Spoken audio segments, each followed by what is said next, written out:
Ini yang kita bahas, gimana caranya kita menjadi orang yang mampu ngelaluin hal-hal yang berat, mampu untuk woles, mampu untuk berani, mampu untuk ngambil pilihan-pilihan yang sulit dengan modal ats-tsiqah billah, percaya kepada Allah Subhanahu wa taala. Seperti kita percaya kepada makhluk, kalau bisa lebih bagus lebih daripada itu. Kayak tadi saya percaya ke teman saya, akhirnya jalan, saya percaya kenapa? Dia gaet yang handal. Pas misalnya kita ke satu kota yang kita nggak hafal jalannya, didampingin sama dia. Bahkan kalau udah jalan sama dia, kita udah nggak perlu pakai Google Map. Kenapa?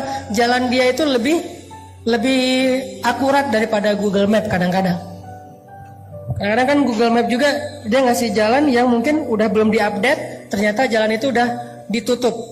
Kenapa ditutup? Lagi ada acara pengantenan. Google Map tahu? Nggak tahu.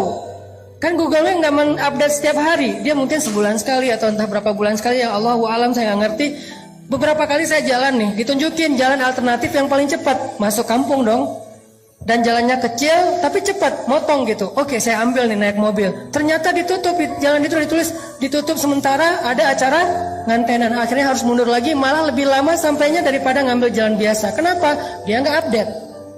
Teman saya yang orang daerah situ tahu banget, Ustaz jangan lewat situ, lagi ada acara ngantenan, di situ lagi ditutup jalannya, di situ lagi banjir, di situ lagi apa, lagi rusak atau apa. Dia lebih update. Sehingga pas saya jalan, saya trust banget sama dia. Udah nggak apa-apa dah, ikutin aja nasihat dia. Apakah kita trust kepada Allah kayak kita trust kepada dia? Sehingga ketika Allah mengatakan jangan yang ini buat bikin kamu celaka, ini aja jalan yang lurus, ini aja jalan syariat, ini aja jalan yang baik, yang bahagia. Kita memilih jalan yang dipilih oleh Allah karena kita percaya Allah lebih tahu yang mana yang paling baik buat kita. Allah yang lebih update perubahan dinamika dalam kehidupan kita ketimbang diri kita sendiri. Allah lebih update, bukan hanya update, Allah lebih tahu masa depan yang bahkan belum terjadi. Sehingga kita percaya kepada Allah, analoginya kayak kita tadi percaya kepada teman orang lokal situ yang tahu banget jalan yang paling cepat untuk sampai ke lokasi. Ini namanya ats-tsiqah billah. Gimana membangun ini supaya kita bisa ngejalanin hidup lebih mantap? Gimana ngebangun ini biar kita nggak gampang galau? Gimana ngebangun ini kalau kita lagi sedih berat? Salah satu penyebab sedih berat itu misalnya, saya pernah nanya kayak kuesioner gitu, apa yang bikin teman-teman paling galau? Salah satu jawabannya, yang bikin kita paling galau, musibah terbesar itu Ustadz diputusin pas lagi sayang-sayangnya. Itu paling galau buat sebagian orang. Ada lagi yang paling galau, kemarin ada yang bilang bikin musibah terbesar dalam hidup saya, Cristiano Ronaldo pindah ke Juventus gitu. Itu musibah paling besar gitu. Ada lagi apa, misalnya macam-macam kan jawaban orang mah. Intinya adalah gimana kalau kita dihadapkan dengan masalah kayak gitu. Kita kayak nggak terima kenyataan. Masa sih Argentina kalah sama Perancis? Kan nggak diterima tuh kenyataannya gitu ya. Itu gimana rasanya? Bisakah kita tetap bisa woles? Dan dalam contoh yang lebih rumit mungkin dalam kehidupan kita pribadi, bisakah kita tetap woles?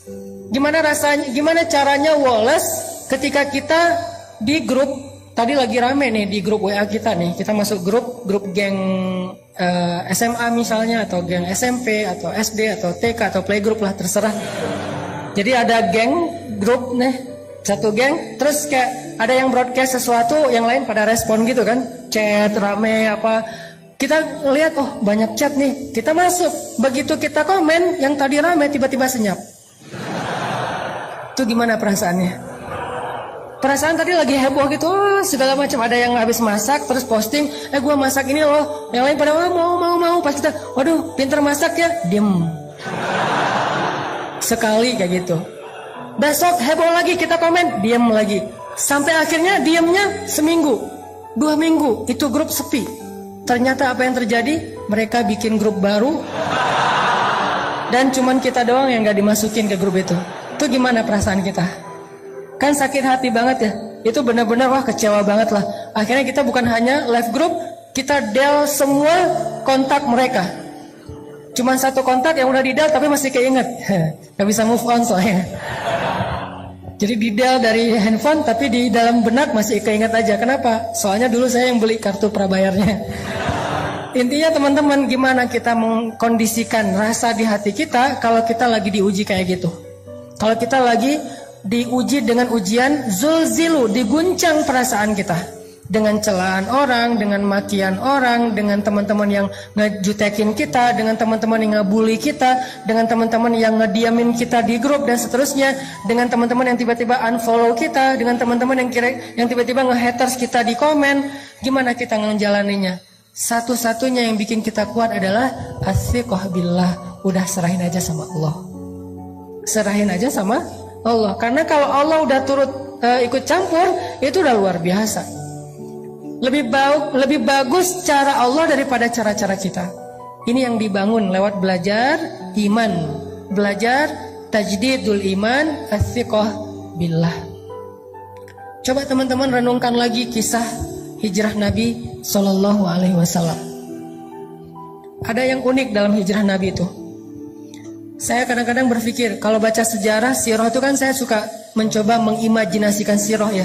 Gak suka baca sirah sekedar data perang Badar 313 lawan 1000. Nabi lahir tahun ini, kemudian menikah tahun ini, usia sekian. Ini data sejarah, belum menjadi persepsi sejarah. Harusnya sejarah itu membangun persepsi kita, cara berpikir, bukan hanya sekedar wawasan dan data. Cuman adegan biasa. Saya coba memikirkan, kenapa ya Nabi hijrahnya sama Abu Bakar? Ada orang bilang, gak usah tanya, ya udah emang kayak gitu. Bukankah sejarah Rasulullah itu adalah untuk orang-orang yang berpikir? Afala ta'qilun qul siru fil ardi summanzuru. Perhatikan, kenapa Rasulullah SAW hijrahnya dengan Abu Bakar? Kenapa Nabi nggak hijrah bareng dengan Umar aja biar aman? Kan gitu ya. Coba lihat gimana Umar hijrah. Umar sebelum hijrah posting. Captionnya, ya ahla Makkah, ya ma'syara Quraisy. Wahai penduduk Mekah, wahai pemuka Quraisy, dimention satu-satu. @Abu_Jahal, @Abu_Lahab. Semuanya diposting apa? Dimention sama dia satu-satu tuh banyak banget yang dimention. Abu Jahal, Abu Lahab, Abu Sufyan. Pokoknya semuanya dimention. Fa'lamu anni muhajir. Ketahuilah saya mau berhijrah. Itu Umar mau hijrah aja posting. Siapa yang pengen istrinya jadi janda, anaknya jadi yatim, tunggu saya di bukit belakang itu. Terus di Sherlock sama Umar, biar nggak kesasar, jelas gitu di mana harus nunggu. Umar dan ada yang berani komen nggak? Nge-like aja doang yang lain. Kalau nggak suka pun diam aja. Nggak ada Abu Jahal, Umar, wah habis lo Umar, Umar misalnya apa, dia marah-marah nggak berani. Apalagi mentahzir Umar, nggak ada yang berani. Kenapa? Umar ditakuti di Mekah. Umar itu jawara Mekah, salah satu di antara petarung Mekah yang terkenal. Umar, Khalid, Hamzah. Kalau Nabi pengen hijrahnya aman, harusnya bareng Umar dong. Sehingga ketika Nabi hijrah bareng Umar, Umar langsung instastory, gue lagi bareng dengan Rasulullah nih. Pengen hijrah ke Madinah, ada yang berani nunggu gue di jalan? Nggak ada yang berani kan? Kan aman hijrah Nabi, kenapa nggak bareng Umar aja? Itu pertanyaan saya. Wah, kenapa nggak dengan Umar ya? Kalau kayak gitu kan Umar aman banget, hijrahnya serombongan, nggak ada yang berani nungguin. Semuanya mulus jalannya. Kenapa nggak dengan Umar? Atau kalau Umar mungkin bukan keluarga Nabi, walaupun nanti jadi sahabat dekat, kenapa nggak dengan Hamzah?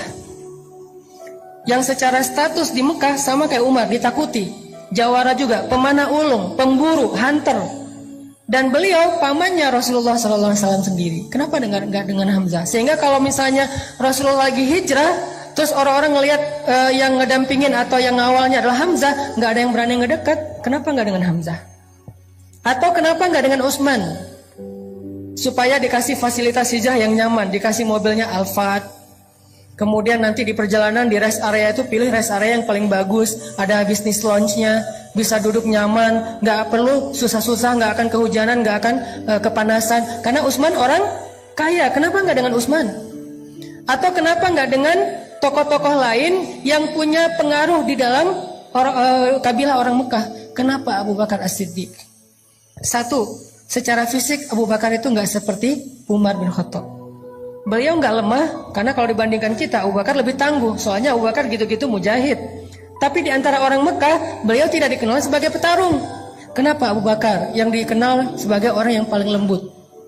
Kenapa Abu Bakar yang hartanya udah habis, Ya, Abu Bakar itu pernah jadi orang kaya, tapi sekarang lagi jatuh miskin sejak membantu dakwah Nabi, terutama habis diboikot selama 3 tahun. Kenapa Abu Bakar yang secara kabilah beliau berasal dari suku Taim. Suku Taim itu salah satu suku yang paling lemah di Mekah. Sementara Umar, Utsman, yang lain-lain itu suku-suku yang kuat di Mekah. Kenapa Abu Bakar? Supaya Rasulullah SAW mengajarkan kepada kita tentang athiqah billah, bukan athiqah bi Umar, bukan athiqah bi Khalid, bukan athiqah bi Hamzah, bukan athiqah bi Utsman, bukan athiqah bi Abdurrahman bin Auf, tapi athiqah billah.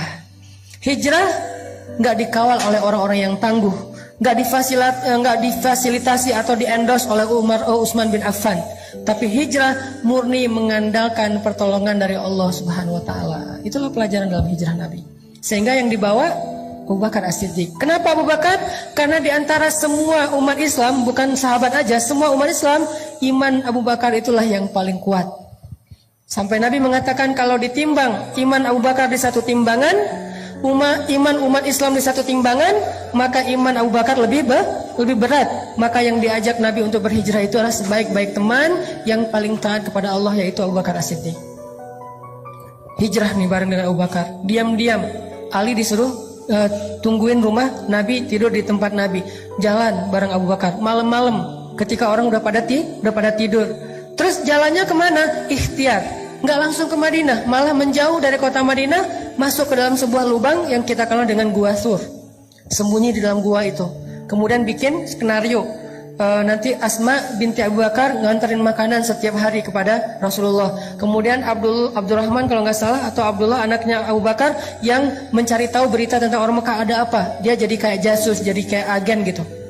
Kenapa Nabi begitu rumit mau hijrah aja? Padahal kalau hijrah bareng Umar nggak serumit itu. Ini Nabi lagi ngajarin kita tentang trust kepada Allah SWT. Hijrah kita walaupun maknanya berbeda, kita tidak pindah dari satu tempat ke tempat yang lain, tapi kadang punya resiko yang sama, teman-teman. Setelah kita hijrah, kita ditinggalin teman-teman, ditinggalin geng di masa lalu kita. Setelah kita hijrah, kita jadi nggak punya pendapatan, penghasilan sebesar yang sebelumnya. Setelah kita hijrah, kita jadi malah mungkin dengan keluarga mulai agak ada cekcok, dengan pasangan mulai renggang kayak gitu-gitu. Ini adalah resiko-resiko ketika kita mengambil pilihan yang rumit, yang sulit dalam hidup kita. Apakah kita berani melakukannya karena athiqah billah, percaya kepada Allah?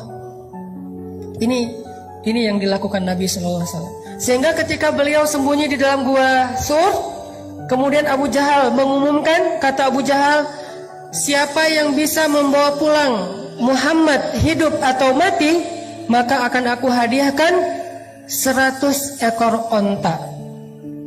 Kalau 1 ekor onta harganya 100 juta, berarti berapa? 10 miliar ya. Akan aku hadiahkan minimal nih, karena harga onta yang dipakai untuk ke luar negeri itu di atas 100 juta. Kalau yang 40 juta, 50 juta itu onta potong. Ya, onta juga ada onta kampung, ada onta potong. Kalau onta potong harganya sekitar 40 juta. Kalau onta yang dipakai rihlah, itu biasanya di atas 100 juta. Kebayang nggak? Siapa yang bawa pulang Muhammad hidup atau mati, dikasih 10 miliar. Siapa yang nggak mau? Akhirnya semua pembunuh-pembunuh bayaran yang tadi ngelihat itu lagi trending topik di sosial media, mereka semuanya langsung bergerak. Tadinya pada nongkrong-nongkrong di tempat mereka masing-masing, ada yang minum-minum, tiba-tiba kata temannya, ada sayembara tuh, nangkap Muhammad hidup atau mati, terus hadiahnya apa? 10 miliar, semuanya bangkit. Serentak semua pembunuh bayaran di kota Mekah mencari Rasulullah SAW. Gimana rasanya? Dicari oleh pembunuh bayaran. Kalau ketemu, antara dibawa hidup ataupun dalam keadaan mati. Nyari. Salah satu pembunuh bayaran paling legend yang ada di Mekah, namanya Suraqah bin Malik. Itu paling legend. Gimana legendnya? Gak ada yang gak kenal Suraqah. Kalau Suraqah udah muncul, pada kayak bisik-bisik, Suraqah.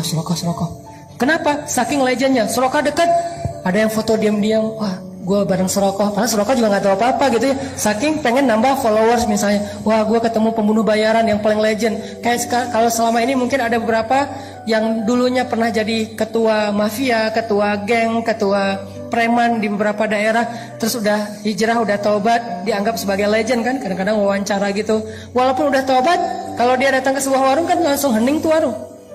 Kenapa? Wah, ada fulan misalnya gitu kan ya. Akhirnya pada kayak respect gitu, kayak segan misalnya. Itulah Suraqah. Terkenal sebagai pembunuh bayaran paling legend di kota Mekah. Dia tahu jejak banget. Dia pembaca jejak. Dia bisa tahu nih jejak udah berapa lama ngelewat jalan ini. Kalau masih basah mungkin beberapa menit yang lalu. Kalau udah kering mungkin udah seharian. Berarti jarak mereka sekarang udah sekitar berapa kilo. Bahkan Suraqah bisa tahu jejak onta atau kuda yang di atasnya itu laki-laki atau perempuan, orang dewasa atau anak-anak, duduknya normal atau meronta-ronta sebagai tawanan perang. Dia bisa tahu jejaknya acak, ancur atau jejaknya rapih. Jadi kalau di atasnya meronta-ronta, jejaknya agak acak gitu. Jadi dia bisa tahu banget dan kemana arahnya. Sehingga kalau Suraqah udah keluar dari sarangnya, sulit untuk selamat dari pengejaran Suraqah. Itu sama lebih dahsyat daripada mungkin anjing pelacak atau siapa yang jago-jago kayak gitu. Ini Suraqah. Wah, Suraqah heboh kota Mekah. Suraqah mencari Muhammad. Jadi trending topik di Twitter semuanya ngomongin Suraqah nyari Muhammad, Suraqah nyari Muhammad. Semua orang heboh, viral di mana-mana. Akhirnya Nabi dengan Abu Bakar sembunyi di dalam Gua Thur. Beneran ternyata Suraqah akhirnya datang ke Gua Thur, berdiri bersama sekelompok para pemburu tepat di mulut gua, dan Nabi ada di bawah kaki mereka. Kalau mereka ngelihat ke bawah kakinya sedikit aja, udah ketahuan tuh Nabi dengan Abu Bakar di dalamnya. Waktu itu Abu Bakar galau. Gimana pun Abu Bakar soleh, beriman, orang yang siddiq, tapi beliau manusia. Sedikit-sedikit kadang-kadang muncul sifat manusianya galau. Abu Bakar bukan penakut. Abu Bakar tidak takut atas keselamatan dirinya. Abu Bakar takut akan keselamatan kekasihnya Rasulullah SAW. Sehingga Abu Bakar bilang, ya Rasulullah, gimana ini? Kalau nanti mereka ngelihat ke bawah kaki mereka, kita ketahuan, nanti Rasulullah ditangkap. Sementara mereka ada ratusan orang, semuanya senjata lengkap, dan itu pemburu bayaran. Mereka itu pembunuh, sementara kita nggak punya senjata apa-apa. Gimana ya Rasul? Gimana? Kita cuma berdua, mereka banyak. Nabi dengan tenang menasihati Abu Bakar dengan kata-kata apa? Ya Abu Bakar, ma zannuka bisnain? Allahu salisuhuma. Ya Abu Bakar, kenapa kamu pikir kita cuma berdua? Bukankah Allah yang ketiga? Coba nasihat Rasulullah SAW. Ya Abu Bakar, ma zannuka bisnain? Allahu salisuhuma. Kenapa kamu berpikir kalau kita tuh cuma berdua, Abu Bakar? Kalau berdua oke, kita takut, tapi bukankah Allah yang ketiga? Baru Nabi mengatakan, la tahzan, innallaha ma'ana. Jangan khawatir Abu Bakar, Allah bersama kita. Seketika itu juga Abu Bakar tenang. Ala bidzikrillah. Ini arti dari ayat tersebut. Ala bidzikrillahi tatma'innul qulub. Bukankah ketika kita mengingat Allah hatinya harusnya menjadi tenang? Itu ciri orang yang beriman. Ketika kita galau, tenang aja ada Allah. Tenang, berarti masih beriman. Ketika kita ada sesuatu yang membuat kita khawatir, resiko atau ancaman, tiba-tiba kita bilang, ya udah deh, serahin aja sama Allah. Tenang, berarti dia orang yang beriman. Kenapa? Innamal mu'minun idza dzukirallahu wajilat qulubuhum wa idza tuliyat 'alaihim ayatuhu zadatuhum imana wa 'ala rabbihim yatawakkalun. Orang beriman kalau disebut nama Allah langsung tergerak hatinya untuk makin mantap. Wajilat itu hatinya bergairah kembali. Yang tadi itu udah kayak udah mau mati tuh, hatinya udah lemah, tiba-tiba bergairah lagi, detak jantungnya udah mulai normal lagi. Kenapa? Ada nama Allah. Terus kalau dibacakan ayat-ayat nasihat, misalnya la tahzan innallaha ma'ana, terus ayat yang lain tabarakalladzi biyadihil mulk, dan seterusnya, dia bertambah zadatuhum imana, makin yakin sama Allah. Hasilnya apa? Wa ala rabbihim yatawakkalun. Ya udah, serahin aja deh sama Allah. Itu mukmin. Sehingga Abu Bakar awalnya galau dikit terhadap keselamatan Rasulullah. Rasulullah mengatakan, ya Abu Bakar, ma zannuka bisnain? Allahu salisuhuma. Kenapa kamu pikir kita cuma berdua, Abu Bakar? Kan ada Allah yang ketiga. La tahzan, innallaha ma'ana. Gak usah khawatir Abu Bakar, Allah bersama kita. Langsung tenang Abu Bakar. Inilah teman-teman yang disebut dengan athiqah billah. Bisakah adegan ini kita terjemahkan dalam kehidupan kita sehari-hari? dalam semua masalah kita, pilihan hidup, kemudian rasa tidak nyaman di dalam hati, kekhawatiran kita tentang masa depan, ketika kita lulus kuliah mau kerja apa, ketika kita mungkin dikeluarkan dari sebuah pekerjaan, atau kita harus memilih resign duluan karena nggak cocok dengan pekerjaan itu, atau yang sekian banyak. Apakah kita bisa diingatkan dengan nama Allah oleh seseorang, pasangan mungkin, teman mungkin? Kalau istri kita bilang, "Pak, gak usah khawatir, Allah tahu apa yang papa lakukan. Allah pasti bersama papa." Alhamdulillah, tenang jadinya ya. Teman kita bilang, "Udah tenang aja bro, serahin aja sama Allah." Alhamdulillah, saya serahin aja sama Allah. Itulah mukmin, dan itulah orang yang nanti di akhirat akan termasuk di antara 70.000 orang di antara hamba Allah yang masuk surga bi ghairi hisab wala azab. Masuk surga tanpa ada sidang, tanpa ada siksaan, langsung masuk surga. Manhum ya Rasulullah, siapa mereka ya Rasulullah? Salah satunya selain orang-orang yang la yatatayyarun wala yaskun wala yastarkun wala yarkun dan seterusnya, yang terakhir apa? Wa ala rabbihim yatawakkalun, orang yang selalu berserah kepada Allah SWT. Ats-tsiqah, percaya sama Allah. Bisa nggak teman-teman kita kayak gitu dalam hidup kita? Seberapa kuat percaya kita sama Allah? Cara ngukurnya gini. Kalau saya ambil benda kayak gini nih, dalam keadaan normal, ini buah salad, saya lempar ke atas, ada nggak teman-teman yang masih berpikir buah ini nggak akan jatuh ke bawah? Kalau saya lepaskan ini, kira-kira ada yang berpikir nggak akan jatuh Ustaz, saya ragu itu bisa jatuh? Ada? Ada yang meragukan bahwa ini akan jatuh ke bawah? Tidak kan? Semua kita yakin yang namanya benda kalau kita lempar ke atas pasti jatuh ke bawah. Seberapa besar yakin kita terhadap benda itu pasti jatuh ke bawah? 90%? 100%? Sekarang coba bandingkan dengan yakin kita kepada Allah. Harusnya yakin kita kepada pertolongan Allah seyakin kita kepada benda yang kalau dilempar pasti jatuh ke bawah. Gak mungkin gak? Kalau bisa lebih dari itu lebih keren. Segitu aja tuh udah keren. Bisa gak kita segitu yakinnya sama Allah? Tenang aja udah, kalau sama Allah beres. Kalau sama Allah gampang, kalau sama Allah pasti bagus, kalau sama Allah itu pasti ada jalan keluar, kalau sama Allah itu pasti bahagia, kalau sama Allah itu yakin, saya yakin benda yang kalau kita lempar ke atas pasti jatuh ke bawah, tidak ada satu ruang dan celah pun untuk ragu. Itu baru ats-tsiqah billah. Kalau kita udah ada di tahapan itu, kita akan melihat banyak sekali keajaiban-keajaiban Allah terjadi dalam hidup kita. Sampai ke tingkat seperti itu. Nanti kalau udah sampai di situ, baru kita latih lebih dari itu. Sehingga para sahabat radhiyallahu anhum, kalau Nabi nanya sesuatu kepada mereka, jawaban mereka selalu Allahu wa rasuluhu a'lam.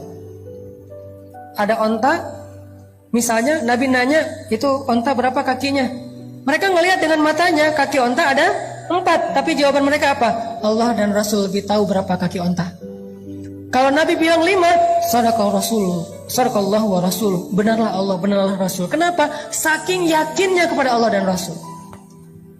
Ini namanya ats-tsiqah. Dan ats-tsiqah inilah yang selalu menjadi modal kemenangan, kesuksesan, kebahagiaan, dan keberuntungan orang-orang yang beriman dalam banyak kesulitan. Dan salah satu kesulitan yang paling rumit itu adalah perang Badar yang direkam oleh Allah di dalam surat Al-Anfal. Sehingga surat Al-Anfal dikenal juga dengan nama Suratul Badar, surat perang Badar. Surat perang Badar. Sebelum Allah Subhanahu wa taala memberi kejutan-kejutan kemenangan dalam perang Badar, Allah pengen nguji dulu ats-tsiqahnya para sahabat kepada Allah. Coba teman-teman buka deh surat Al-Anfal, biar kita nanti bisa ulang-ulang di dalam bacaan kita atau di rumah, bahwa surat ini adalah surat ngajarin kita tentang akidah challenge. Ini salah satu contoh akidah challenge di surat Al-Anfal. Coba lihat ayat 7. Coba lihat ayat 7. Surat Al-Anfal. Surat Al-Anfal itu surat ke-8 ayat 7. Ini akidah challenge nih di ayat 7. Ketika para sahabat dikasih pilihan sama Allah. Apa kata Allah? وَإِذْ يَعِدُكُمُ اللَّهُ إِحْدَى الطَّائِفَتَيْنِ أَنَّهَا لَكُمْ وَتَوَدُّونَ أَنَّ غَيْرَ ذَاتِ الشَّوْكَةِ تَكُونُ لَكُمْ وَيُرِيدُ اللَّهُ أَن يُحِقَّ الْحَقَّ بكلماته ويقطع دابر الكافرين. Ini akidah challenge. Apa artinya? Dan ingatlah kisah ketika Allah menjanjikan kepada kalian salah satu dari dua golongan yang akan kalian hadapi adalah bagian kalian. Sedangkan kalian menginginkan bahwa golongan yang tidak memiliki kekuatan senjatalah yang menjadi bagian kalian. Tetapi Allah ingin membenarkan yang benar dengan ayat-ayatnya dan memusnahkan orang-orang yang kufur sampai ke akar-akarnya. Apa yang terjadi? Coba nanti baca lagi sirah perang Badar secara utuh dari awal sampai akhir. Kan skenario awal dari perang Badar itu apa teman-teman? Karavan dagang Abu Sufyan baru pulang dari Syam, ngelewatin jalur dekat kota Madinah. Apa yang dibawa oleh karavan dagang ini? Karavan dagang ini membawa hasil jualan harta orang-orang muhajirin yang diambil alih, dirampas oleh orang Quraisy termasuk Abu Sufyan sebelum Abu Sufyan masuk Islam.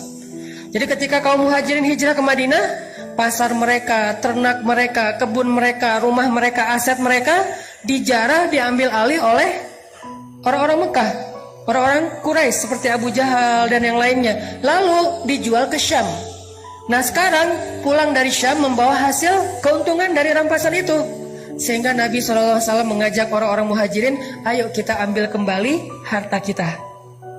Itu skenario awalnya. Ayo kita cegat karavan dagangnya Abu Sufyan dan kita rampas kembali harta milik kita. Sahabat semangat, siap ya Rasulullah, Allah Akbar, semangat gitu. Kenapa? Karena yang akan mereka hadapi itu karavan dagang, bukan tentara, bukan prajurit. Mudah untuk mengalahkannya dan keuntungannya besar kalau kita menang. Ternyata Abu Sufyan juga punya mata-mata. Langsung dia tahu informasi Nabi akan cegat, dia ngasih tahu ke Abu Sufyan. Abu Sufyan ngirim orang cepat untuk menghubungi Abu Jahal. Kalau dulu kan gak bisa telepon-teleponan ya, akhirnya ngirim orang. Abu Jahal datang untuk mengawal karavan dagang. Dengan apa? Dengan satu pasukan yang isinya adalah pembunuh bayaran. Yang isinya sebagiannya adalah pembunuh bayaran, sisanya petarung-petarung hebat, termasuk senior-senior ada di dalamnya. Pasukan yang jumlahnya 1.000 orang kurang lebih. Sekarang ada dua target. Satu karavan dagang yang mudah dilumpuhkan dan untungnya besar. Satu lagi pasukan perang yang sulit dikalahkan dan untungnya kecil. Apa yang mau diambil dari pasukan perang? Paling ghanimahnya ya gitu-gitu aja. Pedang, perisai, onta. Kalau ini emas, sutra, segala macam kan ya. Wa idh ya'idukum, ketika Allah memberikan kalian pilihan ta'ifatain, dua kelompok, mana yang kalian inginkan? Ternyata kaum muslimin menginginkan yang mana? Manusiawi, yang tetap Abu Sufyan, Rasul kita nggak usah beralih ke yang lain, ini aja istiqomah. Dari awal kan emang pengennya ini, kan emang rencana awal kita pengen mencegat karavan dagangnya Abu Sufyan. Ngapain sih harus ngadapin Abu Jahal? Udah biarin aja, ntar dia juga pulang sendiri kalau dia nungguin kita nggak datang. Para sahabat memilih ini. Ternyata Allah memilih yang Abu Jahal. Disinilah kaum muslimin galau. Duh, ada yang kecewa.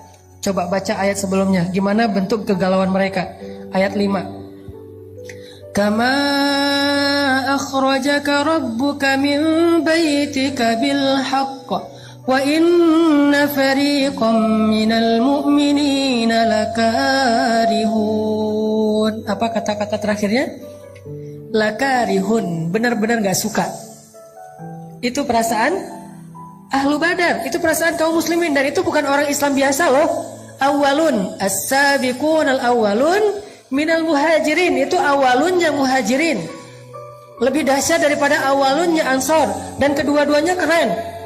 Was-sabiqun al-awalun minal muhajirin wal ansar. Allah memuji mereka di banyak ayat. Kuntum khaira ummatin ukhrijat linnas. Khairun nas qarni. Allah memuji, Rasulullah memuji mereka kan? Ternyata sempat galau juga. Itulah manusia. Lakarihun, mereka gak suka dengan pilihan ini. Berat sekali. Karih itu artinya benci. Cuman terjemahannya kalau benci agak kurang pas nih. Minimal mereka gak suka. Aduh kok jadi kayak gini ya? Kok jadi kayak gini ya? Terus ayatnya apa? Yujadilunaka fil haqq. Mereka mendebat kamu dalam hal yang benar. Masih ada yang protes. Rasul, benar ini ya Rasul pilihan kita. Rasul kok kita jadi kayak gini? Rasul kok kita nggak seperti yang kemarin? Rasul kok kita udah berubah? Ini adalah reaksi-reaksi para sahabat ketika Allah kasih pilihan yang lain, bukan pilihan yang pertama. Yujadilunak, mujadalah itu artinya berdebat. Yujadilunaka fil haqqi ba'dama tabayyan ka'annama yusaquna ilal mauti wa hum yanzurun. Gimana rasa enggan mereka? Mereka protes kepada Nabi, kemudian seolah-olah mereka seperti orang yang dihalau kepada kematian, dan mereka melihat malaikat kematian itu atau malaikat maut. Ini kan sebuah gambaran ya, gimana beratnya kaum muslimin terhadap pilihan ini. Kayak orang dibawa ke satu tempat mau dieksekusi mati, dan mereka melihat tiang gantungan, melihat algojo yang dengan parang yang tajam, seolah-olah mereka mau dibawa ke sebuah tempat eksekusi mati. Begitu enggannya mereka datang terhadap pilihan Allah Subhanahu wa taala. Akhirnya Nabi mengumpulkan mereka semuanya, ahlu Badar. Nabi menasihati mereka, Nabi membacakan ayat ini kepada mereka. Akhirnya mereka baru sadar, lalu sami'na wa ata'na. Kami ikut pilihan Allah dan Rasul. Ini maksud dari innamal mu'minun idza dzukirallah wajilat qulubuhum. Tadi mereka galau, lalu diingatkan dengan nama Allah, wahai kaum muslimin, ini pilihan Allah, taatlah sama Allah, ambil aja pilihan Allah walaupun berat. Wajilat qulubuhum, hati mereka tiba-tiba menjadi bergairah. Wa idza tuliyat alaihim ayatu zadatuhum imana, bertambah iman mereka. Wa ala rabbihim yatawakkalun, akhirnya mereka berserah kepada Allah. Ya udah, kami ikuti cara Allah, sami'na wa ata'na. Hasbunallah wa ni'mal wakil. La haula wa la quwwata illa billah. Itu yang terjadi kepada ahlu Badar. Allah mau nguji dulu, mereka sikoh nggak sih sama Allah? Buat apa sih Allah ngetes kayak gitu? Karena Allah pengen ngelihat siapa yang benar-benar yakin kepada Allah, siapa yang ragu-ragu. Kalau ragu-ragu, Allah nggak akan tunjukkan keajaiban kepada mereka. Kenapa perang Badar banyak keajaiban? Karena perang Badar diikuti oleh orang-orang yang sudah teruji sikohnya kepada Allah Subhanahu wa taala. Udah teruji, walaupun galau lagi, terus balik lagi, galau lagi, itu manusiawi. Dia imannya Yazid wa Yankus. Ketika Yazid mantap, ya tawakkalun. Ketika Yankus mempertanyakan, yujadilun. Kenapa gini, kenapa gini, kenapa gini. Tapi cepat recovery-nya, balik lagi. Itulah kita. Udah mantap nih, saya akan hijrah. Pas udah hijrah, kenapa setelah hijrah hidup jadi gini-gini amat ya? Galau kan? Diingatin lagi, memang kayak gitu. Bukan kita doang yang ngerasain, orang sebelum kita yang lebih soleh ngerasain juga. Oh gitu, ya udah mantap lagi. Besok ada ujian, tapi kok nggak selesai-selesai ya ujiannya. Terus diingatin lagi, kuat lagi. Gitu aja terus iman kita teman-teman. Yazidu wayangkus, zail, tergelincir, balik lagi, tergelincir, balik lagi. Hati kita yuqallibu dzatal yamin wa dzatal shimal. Dia kadang-kadang ke kanan, kadang-kadang ke kiri. Itulah butuhnya tajdidul iman sepanjang perjalanan hidup atau sepanjang perjalanan proses hijrah. Harus diperbaharui. Salah satu cara memperbaharui iman, duduk dalam majelis-majelis nasihat dari ulama. Kita nggak harus hafal apa yang disampaikan ustaz. Kita nggak harus hafal ayat-ayatnya, hadis-hadisnya. Minimal tambah iman, liyazdadu imanan ma'a imanihim. Setelah kita mendengarkan nasihat itu, baru nanti mantap lagi nih. Sahabat juga galau, sekelas muhajirin awalun aja galau. Akhirnya berangkat. Sekarang pasukannya dialihkan ke arah Abu Jahal. Jalan terus sampai di sebuah area namanya daerah Badar. Orang-orang kafir Quraisy dapat spot yang ada mata airnya. Orang Islam dapat spot yang gak ada mata airnya. Mulai agak khawatir, nih ya, airnya irit nih, jadi jangan boros-boros ya, airnya cuma sedikit. Malamnya ternyata mereka banyak yang gak bisa tidur. Gimana besok ya? Ini kan perang kita pertama banget dalam sejarah umat Islam, kan perang pertama Badar ya. Mereka kayak, gimana ya besok perang ya, gimana ya besok perang. Sementara kamu jurus itu udah bisa belum? Belum. Jurus pedang misalnya, belum. Kan baru juga latihan kemarin, tiba-tiba langsung tarung. Sementara yang di seberang sana tuh petarung semua. Yang di seberang sana tuh udah kayak show off gitu, udah tayang lagi tarung, tayang lagi ngetrik. Kita baru juga, Oli juga belum bisa. Tiba-tiba disuruh main di ball, di apa gitu. Aduh gimana ya, kagok gitu, nervous sama yang pro-pro, yang legend-legend. Begitulah para sahabat. Orang-orang yang muslimin ini amatiran sebagian besarnya.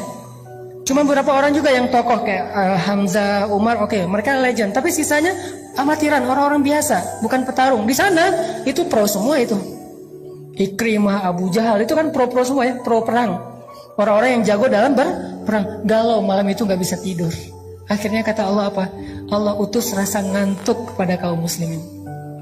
Ini keajaiban pertolongan Allah kepada orang yang sikoh kepada Allah, percaya sama Allah. Akhirnya apa kata Allah di ayat 11? Ini kita bedah ayatnya nih. Surat masih yang sama, Al-Anfal ayat 11. Idh yughashshikumun nu'asa amanatan min. Allah memberikan kalian rasa ngantuk amanatan, biar kalian merasa nyaman. Aman itu bahasa Arab terus jadi bahasa Indonesia. Amanatan min, supaya kalian merasa nyaman. Tiba-tiba semuanya nguap-nguap, ngantuk, tidur, kecuali 2 orang yang masih terjaga. Rasulullah lagi-lagi bersama Abu Bakar. Nabi berdoa. Doanya Nabi apa? Istighosah yang ada di ayat 9. Iltastaghithuna rabbakum. Jadi istighosah salah satu sunnah Nabi Sallallahu Alaihi Wasallam. Nabi melakukan istighosah dalam momen yang paling berharga, yaitu perang Badar. Iltastaghithun. Gimana istighosah? Istighosah itu doa yang panjang. Saking seriusnya Nabi berdoa, angkat tangannya tuh bukan gini, tapi gini. Pernah nggak doa gini? Saya pernah sekali pas minta jodoh dan berhasil. Jadi kadang-kadang doa ada yang nggak pakai ngangkat tangan, kayak doa sehari-hari naik kendaraan atau apa. Ada doa yang pakai angkat tangan, ada yang doa setinggi-tingginya, ada yang doa dengan telunjuk. Kalau doa dengan telunjuk bukan nunjuk-nunjuk Allah, ya Allah kasih lo ya, harus ya, bukan. Dengan telunjuk itu maksudnya cuman kepada Allah saya berharap. Itu maksudnya. Jadi apa? Psikologi Arab dengan Indonesia tuh beda dalam masalah telunjuk. Kalau kita kan kayak nyuruh-nyuruh ya. Karena ada ya Allah bukan ya Allah harus ya. Nih benar ya, bukan. Tapi ya Allah iyyaka na'budu wa iyyaka nasta'in, itu maksud dari nelunjuk. Jadi Nabi kadang berdoa nggak angkat tangan, kadang berdoa mengangkat tangan, kadang berdoa sampai angkatnya tinggi, kadang menelunjuk. Semua itu sunnah Nabi, tidak perlu dibenturkan antara satu dengan yang lain. Semuanya bisa dilakukan. Dan waktu itu Nabi beristighosah, mengangkat tangan setinggi mungkin sampai rida beliau jatuh, diangkat lagi oleh Abu Bakar, jatuh lagi, menangis semalaman. Sementara sahabat semuanya tertidur pulas gara-gara Allah menenangkan mereka dengan ngantuk. Ini pertolongan. Jadi kalau kita serahin urusan kita kepada Allah, Allah akan nolong kita. Pertama yang ditolong apa? Jiwa kita. Ketika kita punya masalah, yang akan pertama Allah lakukan bukan diselesaikan masalah kita, tapi dikuatkan hati kita. Itu kalau kita percaya sama Allah. Sehingga orang di luar yang gak paham ngelihat, dia udah capek berdoa, masalahnya masih gitu-gitu aja, gak selesai, dia gak tahu. Kalau dia ngadapin masalah itu, mungkin dia udah KO dari awal. Tapi kenapa orang ini kuat? Karena Allah kuatkan hatinya. Itulah pertolongan Allah yang pertama. Jadi bisa dibilang UGD-nya. Jadi penanganan pertamanya ketika dimasukin ke UGD itu, kalau kita langsung diinfus, langsung kayak ada apa jantungnya atau diapain gitu, penanganan awal, itulah yang dilakukan Allah ketika kita dalam keadaan darurat. Yang pertama ditolong itu adalah jantung kita. Gimana menolong jantung? Dikuatkan hati kita dalam menghadapi masalah itu. Bukan segera masalahnya selesai. Karena kayak kita sakit juga nggak langsung sembuh pas datang ke UGD sembuh, enggak. Tapi jantungnya diselamatkan dulu, nafasnya diselamatkan dulu, kemudian darahnya diselamatkan dulu. Nanti sembuhnya setelah seminggu. Tapi minimal dia udah ditolong gitu. Nah Allah juga nolong kita kayak gitu teman-teman. Di awal ketika kita percaya sama Allah, ya Allah saya lagi ada masalah, tapi Engkau lah yang maha kuasa atas segala sesuatu. Saya tenang ada Engkau ya Allah. Saya mengandalkan Engkau banget ya Allah. La haula wala quwata illa billah. Hasbiyallahu wa ni'mal wakil. Udah, setelah itu Allah akan tolong hati kita. Gimana ditolong hati? Kalau dalam konteks surat Badar, mereka tertidur semuanya, tenang hatinya. Kita juga bisa gitu kadang-kadang. Kenapa ya akhir-akhir ini saya gampang ngantuk? Soalnya habis diputusin. Jadi gampang ngantuk, itu cara Allah. Soalnya habis lagi banyak utang, jadi tidur aja kerjaannya. Soalnya misalnya lagi banyak yang ngebully, akhirnya dia gampang tidurnya nyenyak. Malah makin dibully makin nyenyak tidurnya. Kenapa? Sebelum tidur minum Neozat misalnya. Yang jelas, tidur kadang adalah solusi dari Allah untuk hamba-hambanya. Sehingga dia dibikin tenang. Salah satu yang dikasih solusi tidur siapa? Ashabul Kahfi. Allah tidurkan mereka. Ternyata yang ditidurkan itu bukan cuma Ashabul Kahfi. Ahlu Badar juga ditidurkan oleh Allah. Ini ayatnya. Idh yughashshikumun nu'asa amanatan min. Cuman tidurnya gak sampai 300 tahun. Tapi pesan moralnya sama, tidur yang membuat mereka nyaman, amanatan, menjadi tenang mereka. Selesai sudah masalahnya? Belum. Setan juga nggak nyerah teman-teman. Habis itu setan datang dalam mimpi mereka. Jadi tadi setan gak bisa yuwaswis ketika mereka sadar karena Allah bikin mereka ngantuk. Sekarang setan yuwaswis ketika mereka tidur. Masuk dalam mimpi mereka satu-satu setan. Kan setan itu ya jerima jerat dam kan. Dia ngalir dalam aliran darah manusia. Dia bikin mimpi sahabat tuh jadi mimpi basah. Maaf. Akhirnya sebagian besar sahabat malam itu saking nyenyaknya tidur bangun-bangun dalam keadaan janabah junub. Mimpi basah. Siapa yang ngerjain itu? Setan. Kok usah nyalahin setan? Emang salah? Soalnya apa? Siapa suruh jadi setan? Satu-satunya suuzon yang berpahala adalah suuzon kepada setan. Dan satu-satunya husnuzon yang berdosa adalah husnuzon kepada setan. Ustaz jangan salahin setan, kasihan. Setan gak ada apa-apa kok. Enggak, itu husnuzon kepada setan gak boleh. Harus suuzon. Kayak Yusha, muridnya Musa. Ketika jalan touring bareng dengan Musa mau nyari guru kan, Khidir. Terus tiba-tiba di tengah jalan ikan yang dipegang sama Yusha berenang lagi padahal udah mati. Terus Yusha lupa nyeritain itu ke Musa. Jalan pas udah lapar Musa bilang mana ikan kita. Aduh saya lupa. Apa kata-kata Yusha dia dalam ayat itu? Wa ma ansanihu illa asyaitanu an adzkurah. Tidak ada yang membuat saya lupa akan peristiwa itu kecuali setan tuh, kata Yusha. Apakah Musa bilang, kok kamu nyalahin setan sih, nyari kambing hitam deh? Enggak kan? Kenapa? Karena setan emang untuk disalahin.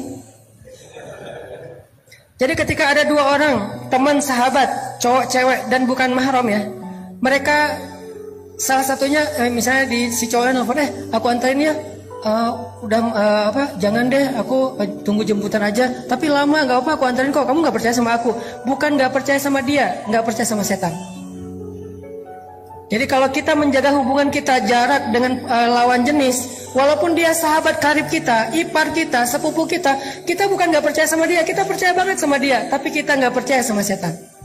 Itu analogi berpikirnya. Sehingga jangan sampai kita menganggap teman kita yang nggak mau jalan bareng kita, nggak mau semobil dengan kita, seolah-olah dia kayak ngeraguin kita. Bukan. Jangan suuzon dulu, jangan menjudge. Karena dia sangat yakin sama kita, sangat percaya sama kita, tapi dia sangat ragu kepada setan yang ada di antara kita. Sehingga dua orang yang sama-sama soleh bisa aja tergelincir, bukan karena niat buruk, tapi karena mereka memberi kesempatan kepada setan untuk menggoda mereka. Akhirnya setan datang, sahabat pada mimpi basah, janabah, pas bangkit dari tidurnya, mereka harus mandi junub. Sementara air kurang. Ini gimana nih, kita harus mandi junub tapi nggak ada air. Mulai galau yang kedua nih, galau yang ketiga. 3 kali galau. Gimana kita akan berperang? Katanya ini perang suci tapi kita kotor. Katanya kita akan menghadapi musuh sementara kita juga najis. Gimana ini, gimana ini? Galau berat. Akhirnya Allah turunkan apa teman-teman? Hujan. Luar biasa ya cara Allah nolong. Coba lihat ayatnya. Masih ayat 11. Wa yunazzilu 'alaikum minas samaa'i ma'an liyutahhirakum bih wa yudhhiba 'ankum rijzasy syaitan. Allah turunkan air dari langit sehingga para sahabat tiba-tiba langsung bisa mandi janabah di bawah hujan. Dan mereka bertakbir Allahu Akbar, Allahu Akbar. Dan hujan itu anehnya lokal banget. Cuman di campnya para sahabat doang. Camp seberang tuh nggak hujan. Yang camp seberang gini aja. Kok di sana hujan sih? Yang di sini hujan, di sana kering. Itu kayak gitu banget cara Allah ngasih rezeki ya. Keajaiban ini muncul gara-gara dari awal mereka sudah lulus ujian athiqah billah. Jadi kalau kita memulai satu urusan kita dengan thiqah billah, udah serahin aja. Lika-likunya tuh Allah ya akan ngasih kejutan. Banyak banget kejutan-kejutan indah. Udah selesai di situ belum? Udah pada mandi, udah pada segar, malah lebih segar daripada sebelum tidur gitu ya. Udah segar banget. Pas mau menghadapi musuh, mereka ngelihat musuh ini tangguh-tangguh dengan, kan kaum muslimin dalam perang Badar yang pakai kuda itu cuma 2 orang kalau nggak salah, sisanya jalan kaki. Sementara musuh sebagian besarnya pakai kuda dan onta. Pakai perisai, pakai baju besi, pakai pedang yang lebih panjang, lebih gede daripada kaum muslimin. Kan gentar juga nih ngelihat musuh yang gagah-gagah. Gagah-gagah juga ya. Akhirnya apa? Allah tolong lagi. Tiba-tiba pas mereka ngelihat ke langit, mereka ngelihat barisan cewek-cewek. Maaf, bukan. Barisan malaikat. Barisan malaikat berbaris di langit. Jangan lihat ke atas. Saya aja yang udah punya pasangan. Insya Allah aman. Ntar gak dibukain pintu. Ternyata pas ngeliat ke langit, itu udah banyak barisan malaikat. Jadi menurut saya perang Badar yang paling benar itu logikanya bukan 300 lawan 1000. Karena kaum muslimin itu bukan 300 orang, 300 orang plus 1000 malaikat. Jadi perang Badar itu yang benar adalah 1300 lawan 1000. Karena ditambah malaikat. Sebetulnya satu malaikat juga cukup loh kalau kita mau berpikir logis ya. Allah ngapain sih banyak-banyak, ngirim satu aja udah cukup lah. Untuk ngalahin musuhan cuma dihembus aja kan habis ya. Kenapa sampai 1000? Karena tujuan malaikat diturunkan bukan cuma untuk membunuh musuh, tapi menenangkan kaum muslimin. Kayak gitu banget kan Allah memperlakukan orang yang beriman. Dikirim 1000 malaikat yang turun berduyun-duyun, pakai ikat kepala hijau, kemudian pakai jubah putih, kemudian mereka menyambar dengan cepat seperti angin, sehingga kaum muslimin ngeliat, perang belum mulai kok udah pada duluan sih, malaikat duluan yang jalan. Aktif banget nih malaikat gitu ya, luar biasa. Sehingga kaum muslimin ya udah deh, ngopi-ngopi dulu kalau bahasa kita ya. Udah duluan malaikat aja kalau bahasa kita nih. Jadi intinya kayak gitu banget Allah memperlakukan kaum muslimin. Kenapa? Athiqah billah. Pokoknya udah serahin aja sama Allah, hidup kita bakalan nyaman banget. Didoain malaikat, ditolong malaikat, disupport sama malaikat, di like sama malaikat, di repost sama malaikat, di mention sama malaikat dalam analogi sosial media kita. Itu banget kalau kita percaya sama Allah. Tapi begitu kita athiqahnya berganti kepada logika, kita lebih yakin kepada hitung-hitungan matematika kita, maka hilanglah semua peluang kita untuk melihat keajaiban dalam hidup kita. Bisa dibilang perang Badar itu hampir kaum muslimin tuh gak ikut perang. Cuman dikit doang perangnya, sisanya malaikat yang sebetulnya berperang. Coba nanti baca kisah perang Badar dari angle musuh. Jadi yang dibaca jangan cuman versi orang Islamnya, jangan cuman versi riwayat kita. Coba baca Nat Geo-nya mereka deh. Nat Geo-nya musuh. Ternyata menurut musuh-musuh yang nantinya akhirnya masuk Islam, mereka bilang, alhamdulillah saya selamat hari itu. Itu kejadian luar ngeri banget. Waktu itu saya berada di pasukan musuh, saya belum dapat hidayah. Ketika kita akan berperang dengan kaum muslimin, yang kita lihat itu bukan kaum muslimin, tapi deretan makhluk yang memakai ikat kepala hijau. Mereka turun dari langit menyambar kami.